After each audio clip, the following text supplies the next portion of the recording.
So we are here with author of New Self, New World, Phillip Sheppard. Phillip, thank you so much for being on the show, man. Thank you. It's a great pleasure. You know that. Absolutely. Yeah, we're just super excited, and this is a topic that we haven't really dove into too much. There's certain times we might have touched on it in certain episodes, but this is our first true full episode of really this whole entire new way of, lack of a better term, thinking that you've really introduced to the world and what you're continuing to do. So why don't you tell us who Phillip is, kind of where you started and what got you to here, and then we'll go in a little bit further.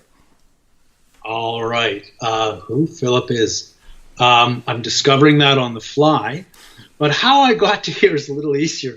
How I got to here, it really started when I was a teenager. And I literally 15, 16, 17, 18, I was walking around in a rage. And the source of the rage was that I could feel my thinking sort of being shaped and funneled down these well-worn grooves. And I fought it, but it was like gravity, because I'd grown up in this culture, in this milieu. All of the values and assessments and orientations of my culture lived in my body, and I was just being sucked into this conformity, and I knew it was an arbitrary conformity to ways of thinking and patterns of belief, but I couldn't shake free of it. So I realized at a certain point the only way to really shake it off was to leave. So I went to England and bought a bike, and I started cycling, a bicycle, not a motorcycle. And I cycled through Europe and the Middle East and India and Japan. I went through so many different, valid, luminous, limited ways of understanding what it means to be human. Every culture that I went through is, in effect, a story about what it means to be human. And so, the only time I suffered culture shock was when I came home. And suddenly these structures of being that were so familiar suddenly were looking arbitrary and bizarre. And with that, I had gained the ability to question my own culture, which I wouldn't have had I not left it. And New Self, New World grew directly out of that. That's really interesting. What do you think really puts those structures on, if it is of American culture? What do you think it is that's holding us to these, maybe even just as men, that's holding us to these guidelines and these rules? It's really not even just as men. Our whole culture is a top-down culture.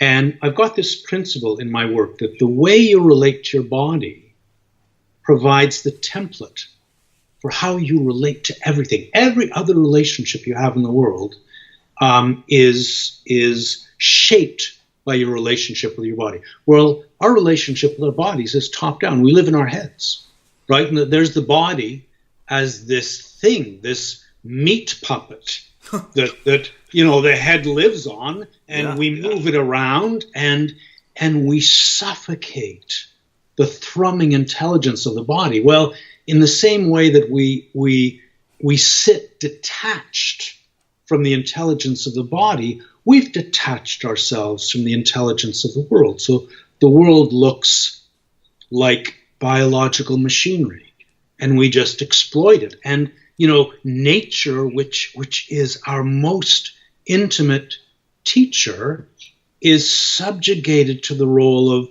decoration around our homes, or threat, beyond our homes that we have to protect ourselves from. It's entertainment, but it's not. We learn about nature. We don't even know any longer how to learn from it. Wow.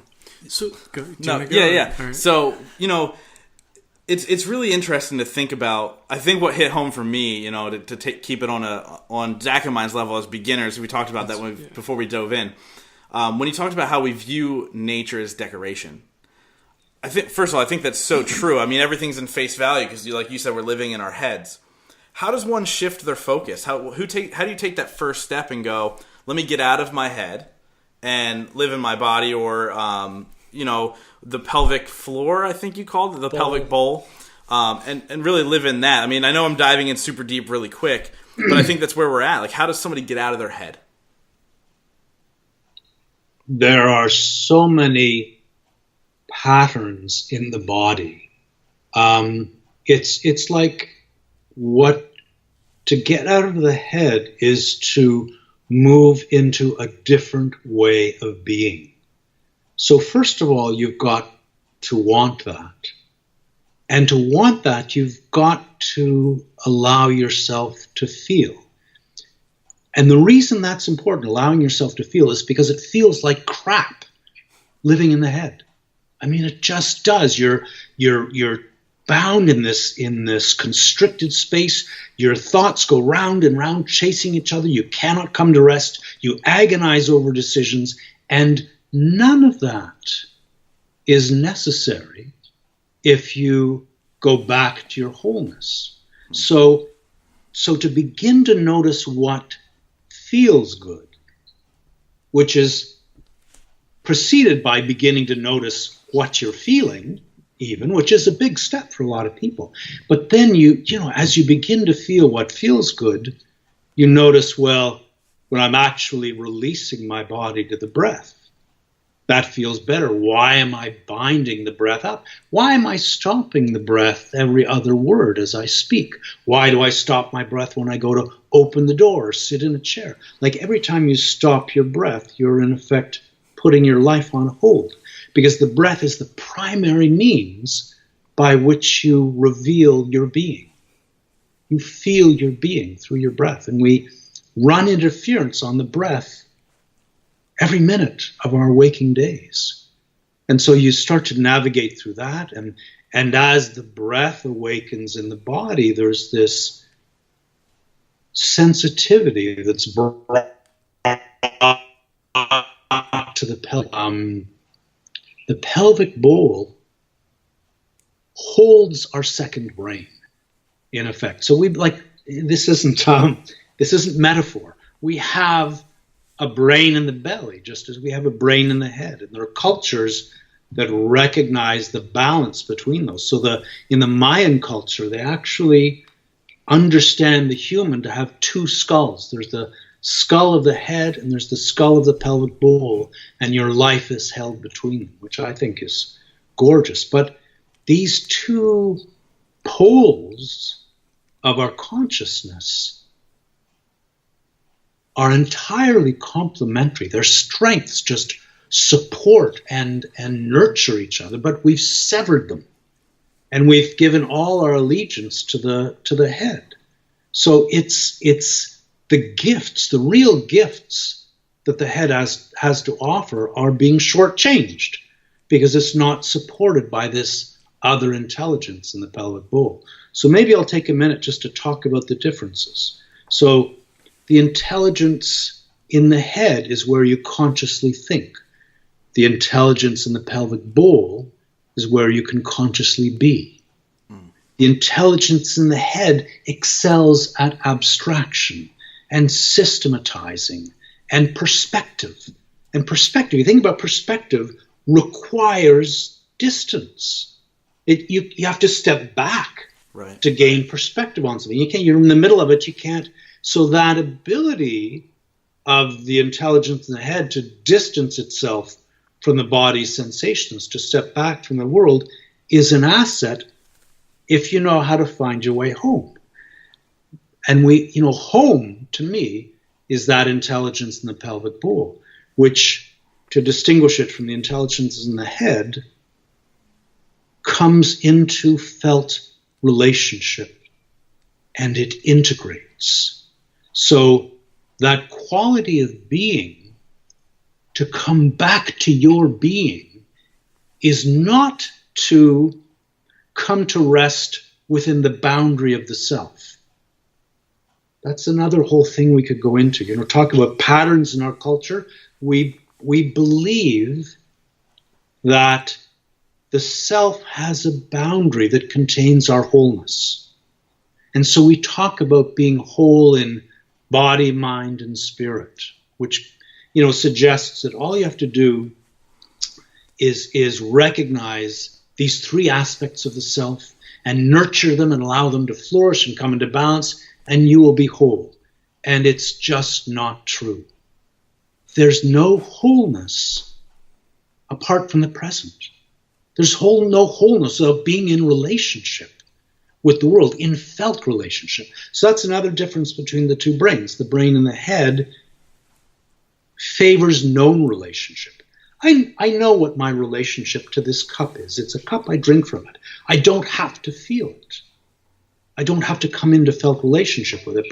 But felt relationship is the realm through which the world, the mindful present, speaks to you and informs you.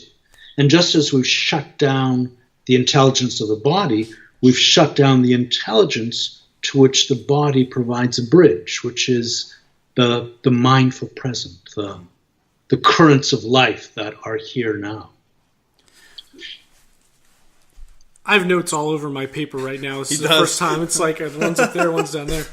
We're getting really deep here, and it's awesome. And I just want to make sure I understand this. So you have the pelvic bowl, you have your brain in there, and you have your brain in your head. How do you get to all this stuff? Is it meditation? Is it breathing? Is it, or just recognizing that you have it? I mean, how do I get to where you're at? Good question. Come to my workshop. Well, yeah, good. No, so there's a really important distinction to make, because I'm not talking about embodiment as our culture understands it. So when our culture tends to talk about embodiment, they're extolling the virtues of allowing yourself to listen to the body.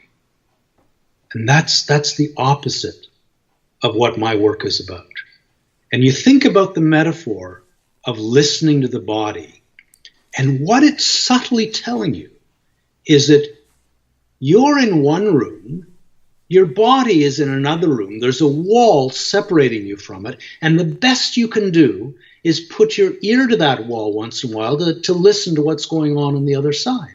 So we're so devoted to the head that even the methodologies we develop to help us heal with the body, such as listen to the body, inadvertently more deeply entrench the division they're trying to help us by. So I don't talk about listening to the body, which has its place, but it's not embodiment. I talk about listening to the world through the body. Now, what we have, I mean, we're up against such a huge cultural paradigm. Our very senses, we're told, we have 5 senses, sight, hearing, touch, taste, smell, thank you. It was coming.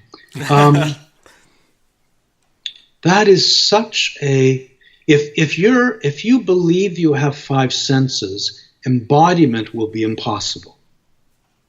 So you think, like, there are other cultures that show us that our senses are arbitrary.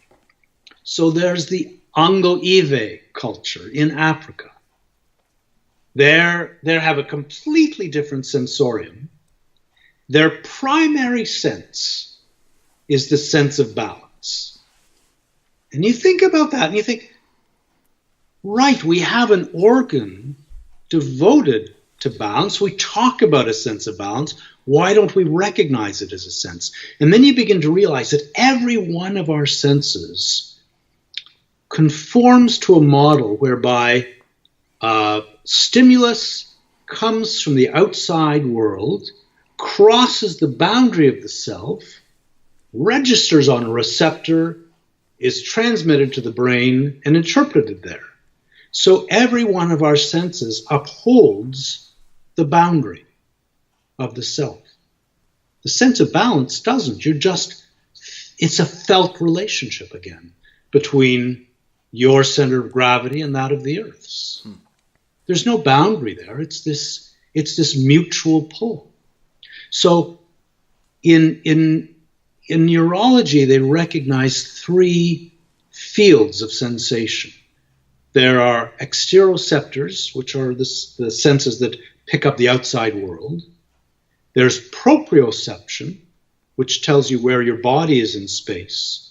And there's interoception, that tells you what's going on in the body. So our senses are only exterosensors. They're only about me in isolation from the outside world, and it's like I'm this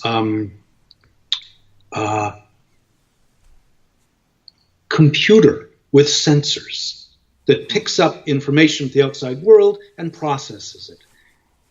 That whole realm of the sensation of the body is where all of the senses in the Anglo-Ewe culture are located. They hear from inside the body. Now they have, they'll talk about hearing with the ear, but that's not real hearing. Until you allow the sounds of the world to touch your core, you're not really hearing them. You're not seeing the sights of the world until you're feeling the sights of the world. So again, we're bridging into that realm of feeling that is only made possible by the body. So that other realm of feeling, that whole realm of what the body feels is crucial, because there's this wound in our culture where we've separated our thinking from our being. And we've been taught that systematically. So you think of how you were taught in school, and you sit in that chair at that desk as a child, as a 6-year-old, as a 5-year-old, and you're supposed to suppress the body's energy and keep still and get this information into your head. That's the mode in which we're instructed.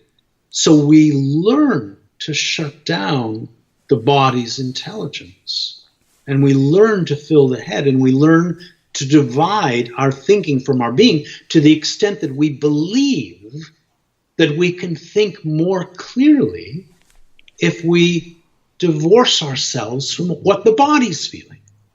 So we think with a portion of our intelligence rather than with our whole being. Wow. So in these other cultures, do their children how they raise their children, is it more freely, like they run around, they let their energy just kind of take them where they want it to go? And does that help them as they get older so they can just experiment and find different levels that you're talking about? Yeah, part of it, absolutely. And part of it is that the whole culture recognizes feeling as a primary intelligence. Now, that's a little hard to swallow in our culture because of our conditioning. But there's this researcher, John Coates, very interesting guy, started as a Wall Street trader and went and became a neuroscientist, and then went back to Wall Street to look at how risk is assessed. Now, he's a neurologist. He's interested in the body. So he did this first kind of course of research where he looked at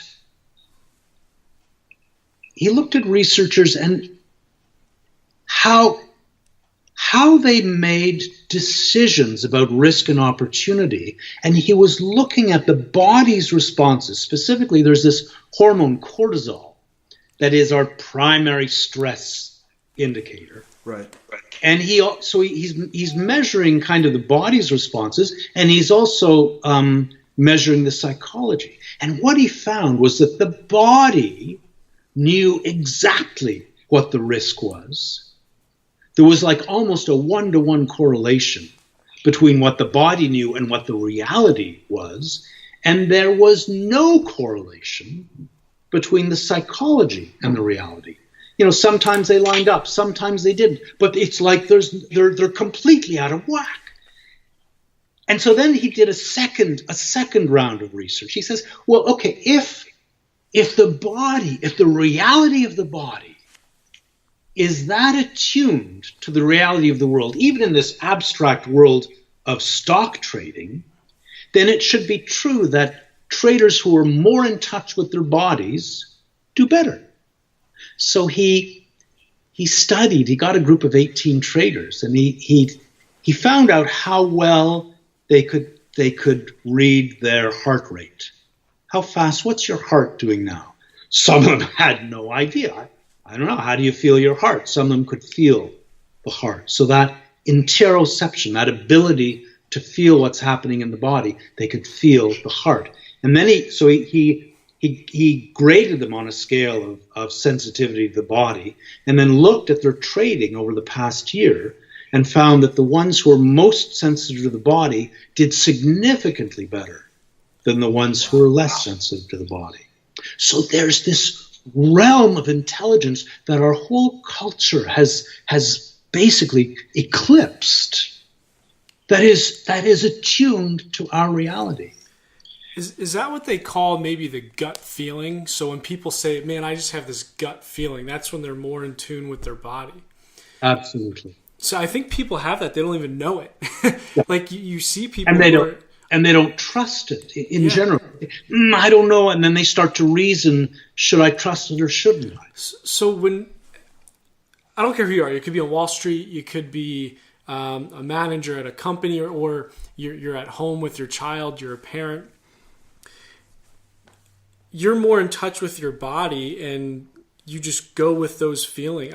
So my mind's kind of like, wow, right now. I don't know what I'm trying to say here, but well, so I can recontextualize it a little bit. Yeah. So the only reality is wholeness. I mean, on a level of quantum physics, on any level, there is only wholeness. Nothing stands apart from wholeness. You can't step out of it, right? Everything is so intimately related to everything else that there is this flux. It's like this field that everything is participant in. So the more in touch you are with wholeness, the more in touch you are with reality. Now, the specialty of the intelligence in the head is to break away from wholeness, to desensitize itself to wholeness, and run around in its little rat cage inside, the little wheel that goes round and round, trying to sort things out independent of the world around. So if you're out of touch with wholeness, you're out of touch with reality. To come back to the body is to come back to your wholeness, which is indissolubly connected with all that is. The very present drifts through the body and informs it with every heartbeat. How does the body know this stuff? Does the brain tell it, or does it just feel it when you're put in those situations? I don't know. Okay, but it just does. Yeah. In terms of the neurology, in terms of the how, I don't know. But then, I watch my dog, and my dog goes along and starts eating grass. And it didn't read in a book that if your tummy's upset, you should eat grass. It just knows, right? There was, in our prehistory, there was an attunement to the gifts of the plant world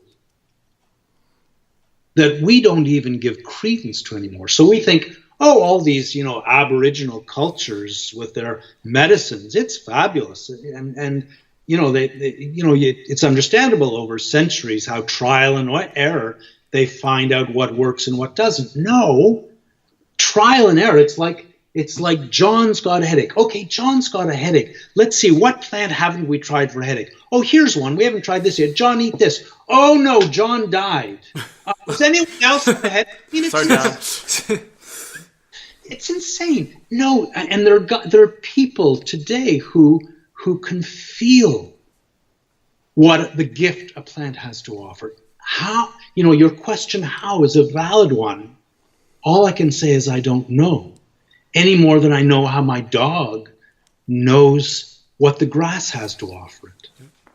But I call that knowing, which is very different. I call that knowing attunement, that we attune to the present. And my image for attunement is like a bell. The body is a resonator. And what we've done in our culture, it's like we've stuffed the bell with cotton balls, and we've deadened it to the resonances of the world. And so then we think they don't exist, right? We can't, what are you talking about? The plant is offering me a gift. That's insane. There's nothing going on. So in a way, the work, you say, how do you do it? The work is about finding those cotton balls and dropping them out of the body, clearing the body, so it has the spaciousness within to resonate to the world. And then the body rings to the present. It just rings in ways that are so far beyond my ability to either verbalize or analyze, but it carries me.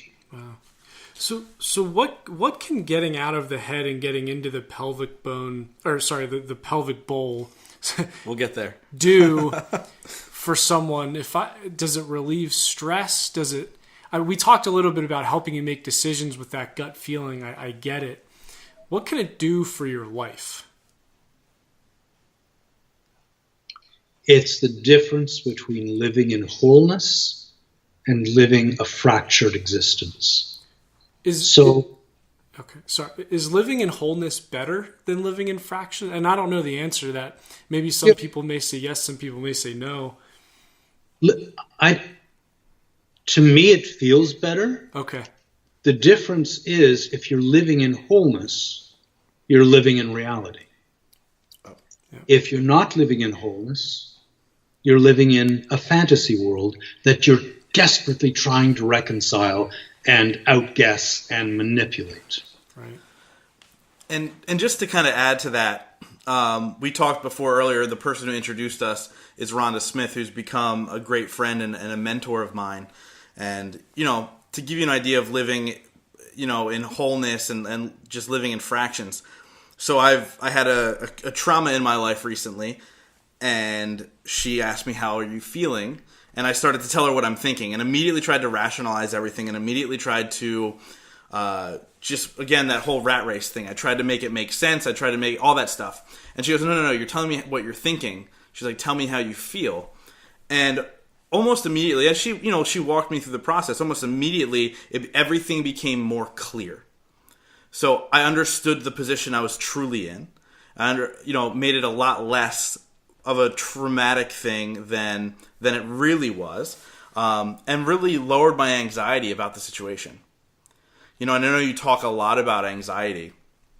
How does somebody check themselves in those moments? So, like, for instance, I happened to be talking to Rhonda, and she checked me. How does somebody do it themselves? Like, I'm just over rationalizing, and they get back into feeling, whole again.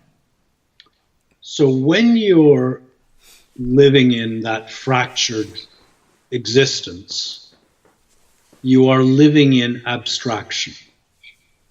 Now, what I mean by that is your situation, your body, everything becomes slightly abstract. Now, when things become abstract, they either appear to be more than they are or less than they are. So you've got a meeting with the boss, and oh my God, he's going to chew me out or whatever, and suddenly it blows up to this huge thing that is no longer just you with this other person in the chair across from you. It becomes massive and unmanageable. In the same way, you can think with abstraction, things become less than they are. So this tree outside your window that is this glorious living being is reduced by abstraction. That's just a tree. We know what that is. You don't, as soon as you come out of felt relationship, you move into abstraction. So the hallmark of being in reality is you come back to what is ordinary. You come back to the quality of just this. It's just you and me at this moment having a conversation. It's just me sitting in this room, whatever it is. But that quality of ordinariness is what joins you to the world. And when things have that quality of just this, they're manageable. And that charged anxiety that attaches itself when we start to abstract and outthink and figure and decide, and all that charge dissipates. With the risk of sounding repetitive, this is just really interesting to me. So, situation you mentioned with your boss, you're walking into a situation where you think something can blow up. And in your head, you're thinking it's almost the end of the world, right?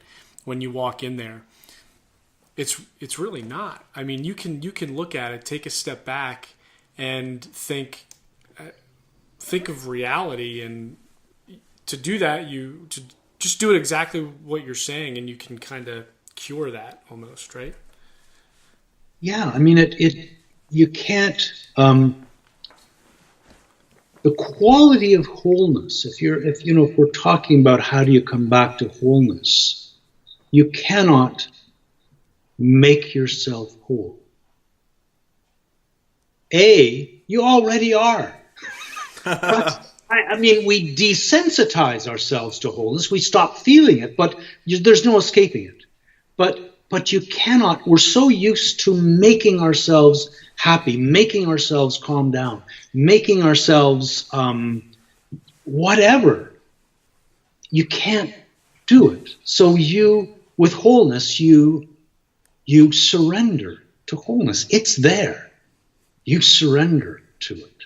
So to surrender to wholeness necessarily means dropping out of the head and back into the body. There is no wholeness if you're dissociated from the body. So the pelvic bowl, that intelligence of the pelvic bowl, includes the intelligence of the heart and includes the intelligence of the cranium. The cranium excludes the other two. So to drop down, to come to rest on the pelvic floor, is to suddenly open up to not just your body, but to the present in which you sit. I like that a lot.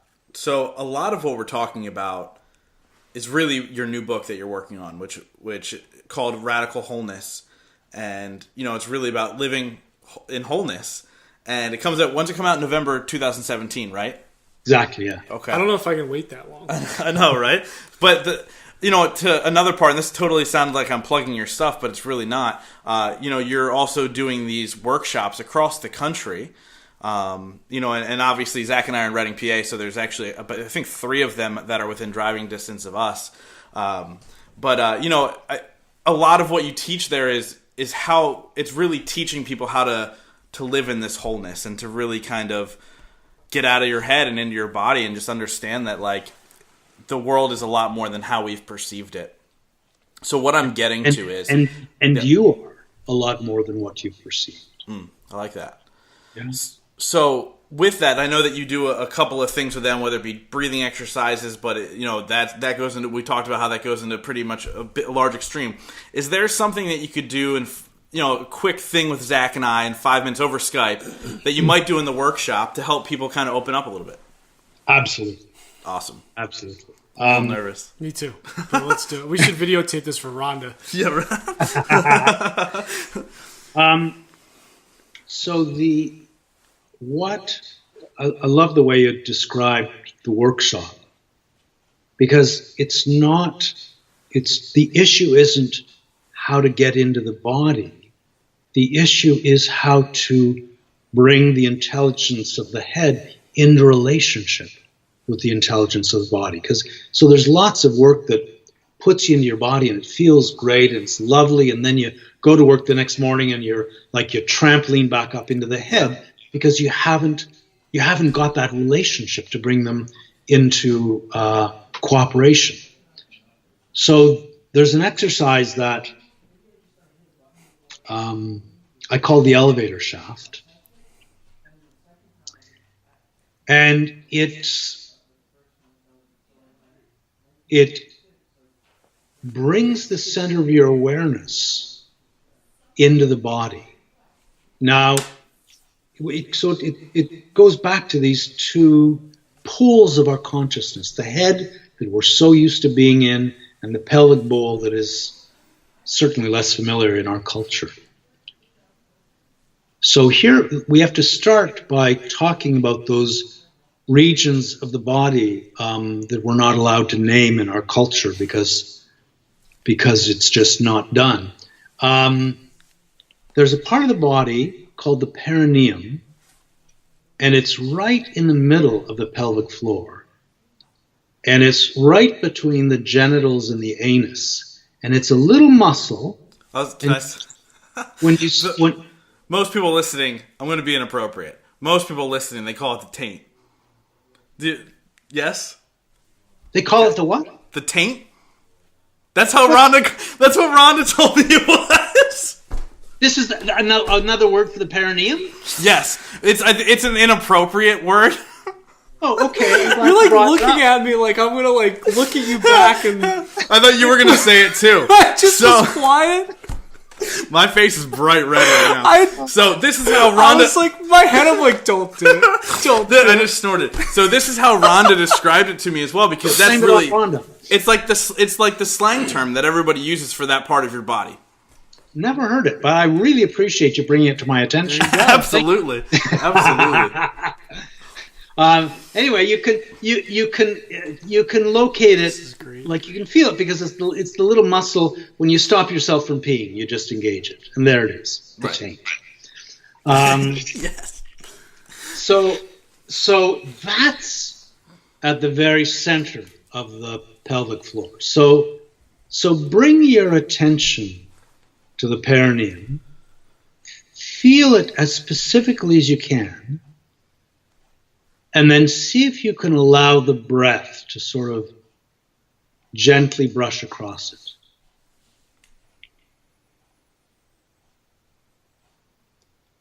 Especially the in-breath. See if you can just feel the in-breath gently, gently brush across it.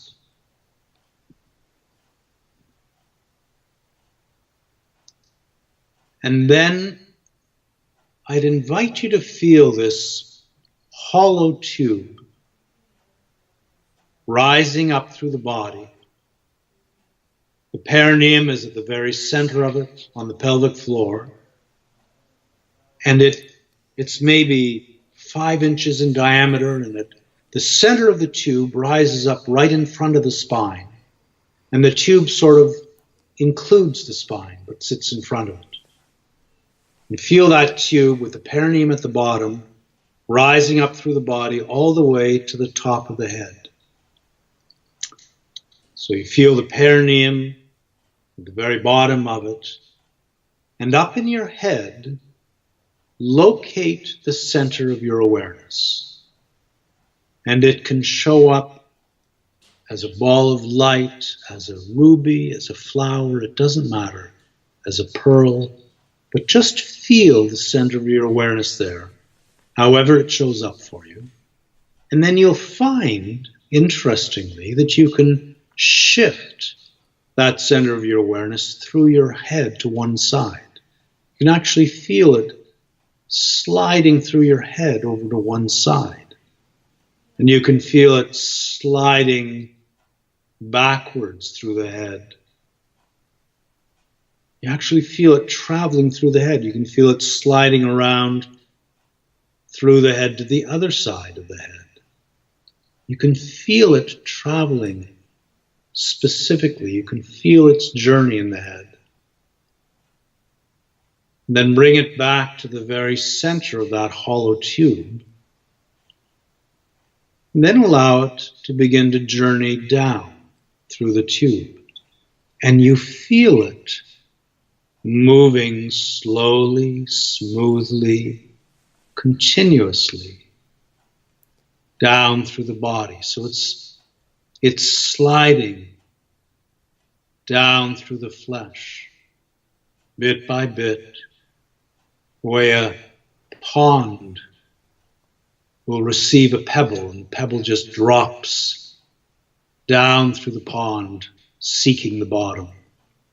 And you feel it dropping down towards the perineum, and if that journey stalls out, if the center of your awareness feels reluctant to go further, understand that as a gift. Understand that you've disclosed a little shadow, that it's like an orphan, and that it needs to be seen. It needs your love. It needs your unconditional acceptance. And as you offer those qualities to it, that shadow will begin to dissipate, and you'll find you can allow the center of your awareness to resume its journey. And you feel it dropping down through the body, bit by bit, patiently, towards the perineum.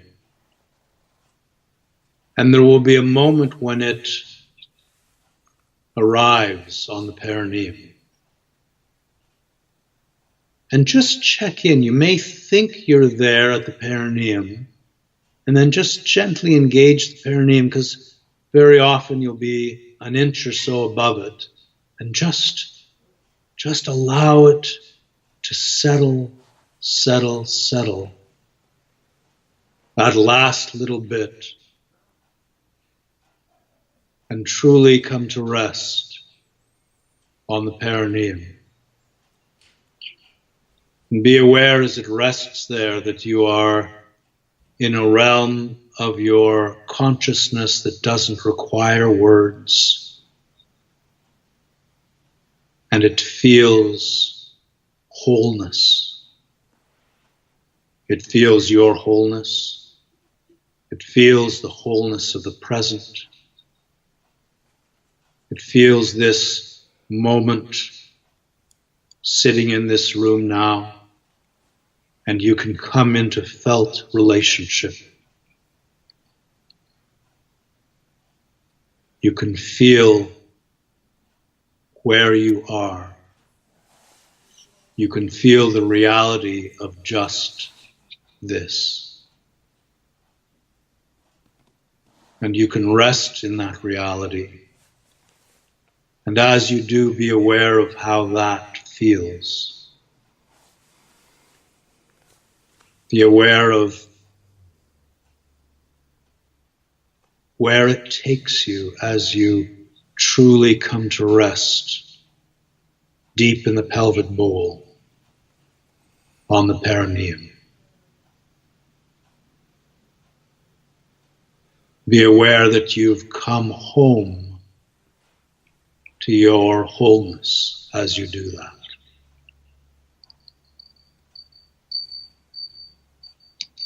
And notice how that feels.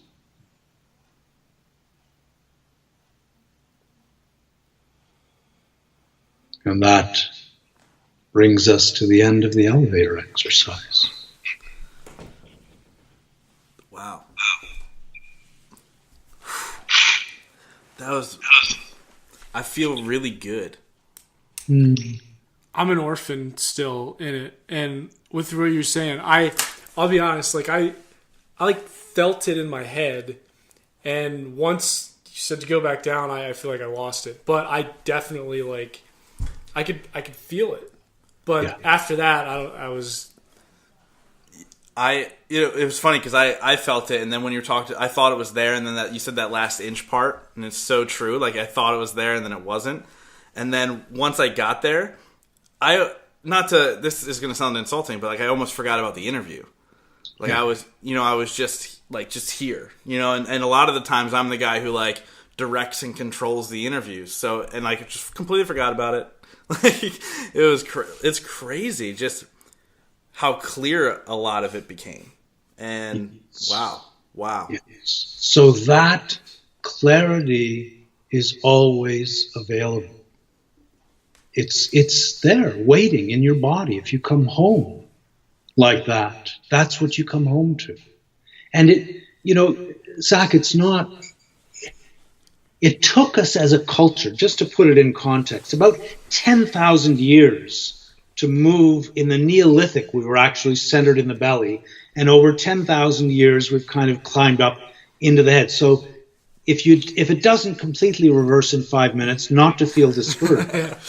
But if you spend time with it, it just becomes easier and easier and easier, and finally you just drop down. And the fact that it feels better is the thing that will deepen it for you. To recognize that it feels better, then you start to recognize when you're not there, and why would I do that to myself? And you drop back down. Yeah, and I asked the question earlier of how do you keep yourself in check when you don't have somebody doing it? Once you feel that sensation, you can keep yourself in check because you go, I know I'm not feeling right. Absolutely. I love that. Yeah, so I love that. When do you recommend doing? You can just do that in the morning when you wake up, or when you go to bed, or if you're having a rough time during the day. At this point, I'm mostly there. Anyway, because it just feels crappy when I'm not, and I notice that. And then, but I'll once in a while notice, not quite home yet, and just drop down. And for me, it happens kind of quickly. It's just back home. Because I've been practicing it a long time. Yeah. It's sort of like, I think of it the chimney sweepers there used to be. A chimney would fill up with crap. Every time you drop down, it's like you're clearing out more crap. Yeah. And it's just, more and more available. And that's the corridor that brings the two poles of our consciousness into relationship with each other. So then they start to exchange, and you get to the point where what we've done, because we've split our thinking from our being, we think our thoughts in our head. And when your thinking and your being come together, you feel your thoughts. And at this point, if I'm not feeling my thoughts, it's like such a crappy feeling. I'll drop back because it's so luscious. It's so rich to allow yourself to feel your thoughts. So if you're listening to this episode, definitely do this exercise as he walks you through it. Zach, I had my eyes closed. Did you? Yeah. Okay, so if you're driving, don't close your eyes. But highly recommend taking a moment, 5 minutes or however long we were doing it, I don't even know, and do that with Phillip, because it can definitely give you some clarity. So thank you for sharing that with our audience and with us. I loved it a lot. Can I add one little thing? Absolutely. That all the work I do belongs at the kitchen sink, belongs driving your car, walking down the street. It's like, why not do the elevator exercise as you're washing the dishes, as you're shopping for groceries? That's where it belongs. So it doesn't. It's great to sit and do the elevator exercise and practice it on your own, but it belongs in your life. Yeah, definitely. I mean, especially if you're feeling the stresses when you're stuck in traffic. So maybe if you are driving, do it. Just don't close your eyes. So We do a couple things to wrap up these podcasts. We do a word association, and then we do 5 rapid-fire questions. But before we get there, 2 things. Is there anything you want to add? And how do people get a hold of you and see where you're headed when you're going across the country with your workshops? There's nothing I feel desperate to add at all. I mean, it'd be great if people could come to my website because I do workshops across the States, in Europe, Australia. I've just had. I love teaching. So if I'm in your neck of the woods, come on out. Awesome. So So is a website? Yeah, if you could spell it out, because you just spell a little differently. So. I know. It's phillipsheppard.com. Phillip is with one L, and Sheppard is spelled the same way as it is in the dictionary. SHEPHERD. Right. PhillipSheppard.com. We'll link it up in the show notes so you can really just go click it and check it out there for sure. So like I said, we go into 2 little games here. Not really games. We go into 2 little things at the end here. The first one's word association. I have 4 words. I'll say a word. You tell me the first thing that comes to mind. All right. So the first one's meditation. Quiet. Clarity. Bell. Wholeness. Radical. Masculinity. Femininity. I like it. I liked all those answers a lot, actually. What's the bell? I like that. Clarity, to me, when I'm in a state of clarity, it's like that bell with the cotton balls dropped out of it, and I'm just ringing to the present. Like it. Yeah. All right. Definitely. So we have 5 rapid-fire questions. Some are fun, some are serious, but we ask you this. Only answer within 1 word or at the most 1 sentence. Good. And a rapid-fire response? Yeah, you can think about it, especially the last one. The last one's pretty deep, but definitely. So the first one is, what's the best advice you've ever received? Know what you want. This is a 2-parter. What's your favorite and your least favorite word? My favorite word might be floxinosinylipilification. Just for the sheer fun of it. Yeah, really? Yeah. Spell that?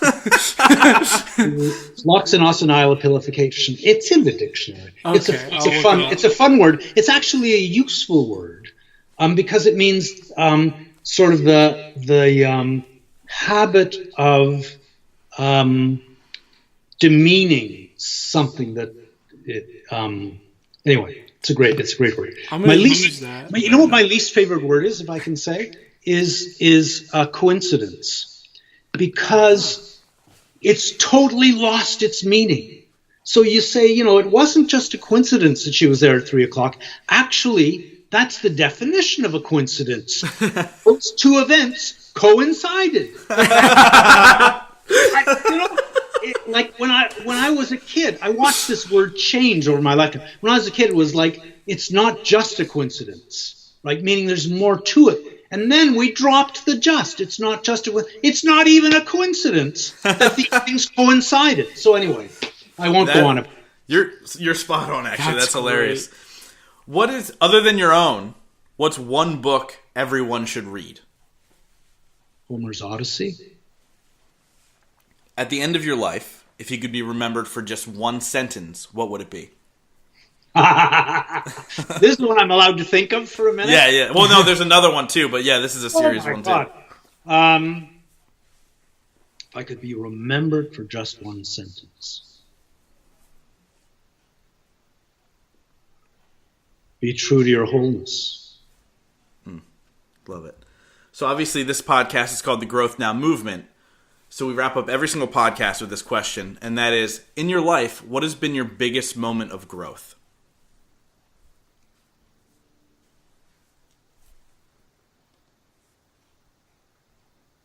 I think maybe the moment I left on my bicycle heading for Japan. I think that I remember that moment so clearly. It was in England and kind of chilly and a bit damp, and I was so fucking free. And I didn't know, I didn't fully expect to come back alive. And I knew that if I didn't go, I would die a certain kind of death that was unacceptable to me. Wow. That's deep. Yeah. That's crazy. Phillip, thank you so much for coming on was great. And sharing. And, it's funny because, like, Zach and I do these all the time. And I can, obviously I'm blown away. But what I saw from Zach and his responses, like, he's opened up to a whole new world at this point. I think he's going to dive in. Like, just how he reacted was really cool. Just thank you so much for being you and just everything that you do. This was phenomenal. Yep. Thank you very much. Such a huge pleasure. Thank you. Yep.